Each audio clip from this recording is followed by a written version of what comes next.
श्रीराम राम रामेति रमे रामे मनोरमे सहस्रनाम तत्तुल्यं श्रीराम राम वरायणे श्रीराम राम रामेति रमे रामे मनोरमे सहस्रनाम तत्तुल्यं राम नाम वरायणे श्रीराम राम रामेति रमे रामे मनोरमे सहस्रनाम तत्तुल्यं राम नाम वरायणे श्रीराम नाम वरायणे ओम नमः इति ओम சக்தி பராசக்தி.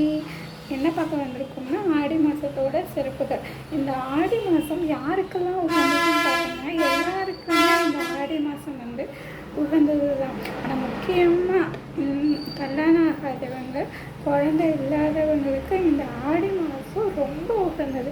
இது ரொம்ப சிறப்பான மாதம். இந்த ஆடி மாதத்தில் கல்யாணம் ஆகாதவங்க எங்கெல்லாம் கோயிலில் காப்பு கட்டியிருக்காங்களோ, அம்மன் கோயிலில் எங்கெல்லாம் கோயில் வச்சுருக்காங்களோ, கோயில்னால் காப்பு கட்டுறது தான், எங்கெல்லாம் காப்பு கட்டியிருக்காங்களோ அங்கே போய் எனக்கு நல்லபடியாக கல்யாணம் ஆகணும் அப்படின்னு சொல்லி வேண்டுதல் வச்சுட்டு வந்தாங்கன்னா, இந்த ஆண்டியில் வேண்டுதல் வச்சுட்டு வந்தாங்கன்னா அடுத்த ஆடிக்குள்ளே கல்யாணம் ஆகும் அப்படிங்கிறது மிகச்சிறந்த சிறப்பு. அது எந்த அம்மனாக இருந்தாலும் சரி, இந்த ஊர் அம்மன் தான், அந்த ஊர் அம்மன் தான் அப்படிங்கிறதுலாம் கிடையாது. நம்ம வீட்டுக்கு பக்கத்துலேயே கூட இருப்பாங்க. ஊரை விட்டு ஊர் போகணும், நாடு விட்டு நாடு போகணும், இந்த அம்மன் தான் சக்தி வாய்ந்தவங்க அப்படிங்கிறது இந்த ஆடி மாதத்தில் கிடையவே கிடையாது.